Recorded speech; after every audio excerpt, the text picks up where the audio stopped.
And I've made it very clear that I worked with the police and instructed them to do everything that they could to make sure that the protesters were able to exercise their right to free speech. It's a very delicate balancing act, because while we tried to make sure that they were protected from the cars and the other things that were going on, we also gave those who wished to destroy space to do that as well. And we worked very hard to keep that balance and to put ourselves in the best position to de-escalate, and that's what you saw. That was a handoff. So we're in Penn North. This is the epicenter of some of the rioting and the looting that went on after the death of Freddie Gray. Some of the officers and some of the agents who were here, they said that there were signs that the looters were targeting pharmacies and clinics because they knew that they wanted to get OxyContin, things that are valuable on the streets here in Baltimore. And now we're told by the DEA that they believe about 175,000 doses are now for sale on the streets here in Baltimore. That's enough to keep people high here for a year. We spent a few hours driving around Baltimore with Gary Tuggle, who's the head of the DEA office here in Baltimore, and you can get the sense of how huge this problem is and how difficult it is to stop the drug dealing. Okay, so right in the middle of the street. Right in the middle of the street, right there. Yep, she's dealing.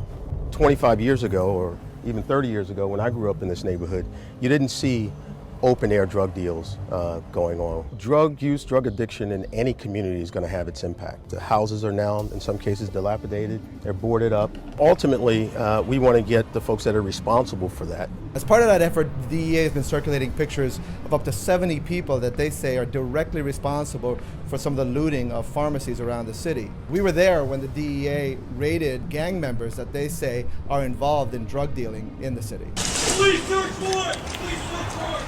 Baltimore has had its problems with a very high murder rate. So imagine introducing another year's worth supply of drugs on a community that's already got a pretty healthy flow of heroin and prescription pain pills, and you can get a sense of how much worse they believe the problem is going to be if they don't do something about it.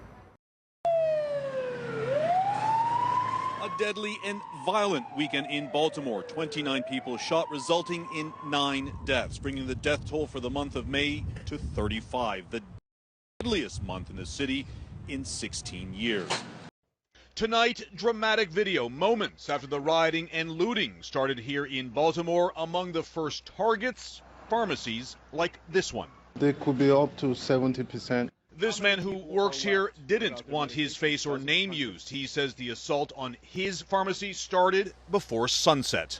3 p.m., Care One Pharmacy. People still picking up prescriptions. Looters rush in, trying to smash security glass with a chair. Hours later, they return, this time entering through the rear of the store, stripping shelves of anything and everything. You called police after your store got looted. How long did it take for them to come here? It took them more than a month. You have videotape of everybody who was in the store that night robbing the place. Has police viewed that? No. A flood of more than 175,000 doses of drugs on the market, stolen from 27 pharmacies and clinics during the riots.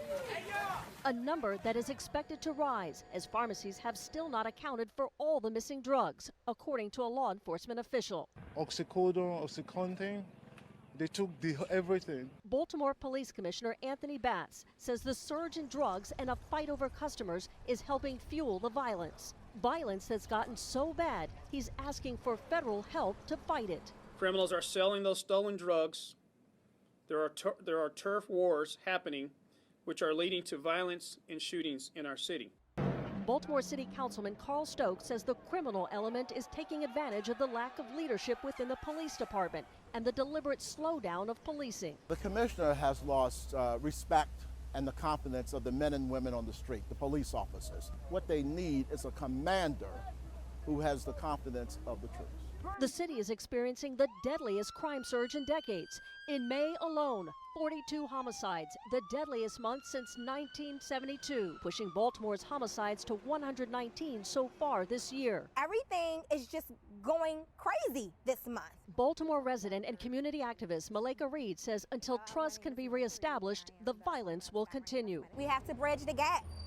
In order for us to come together collectively as a unit, the gap has to be bridged with the citizens and the police department. Record violence in Baltimore, shootings and murders way up in that city that feels like it's under siege. And now there are worries about more violence ahead. What is happening in Baltimore right now is just tragic beyond belief. Dr. Jeffrey Katz's patients are in a battered side of Baltimore, where poverty, crumbling buildings, and crime are more the norm than the exception. But Katz doesn't make his patients come to him.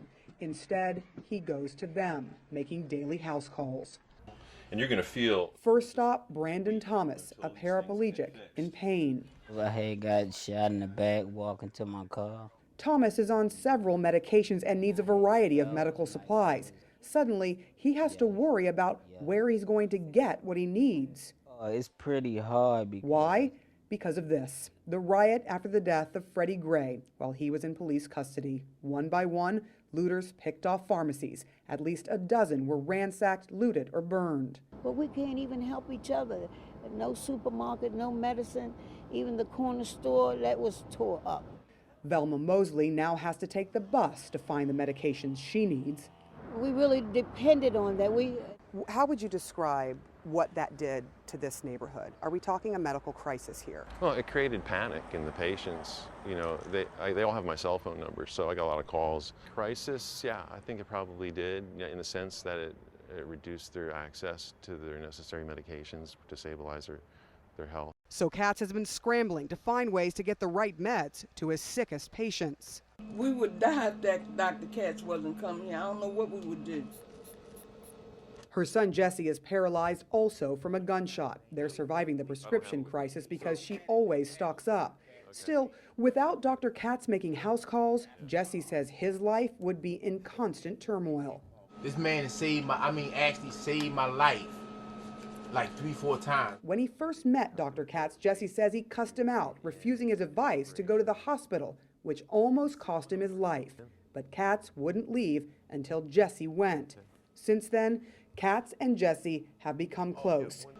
And a friend, I love him. I love him. That's what I'm saying. The man saved my life. But on Baltimore's west side, even with Katz's house calls, life is harder. After a day of uncontrolled rage, the sick are left with even fewer options.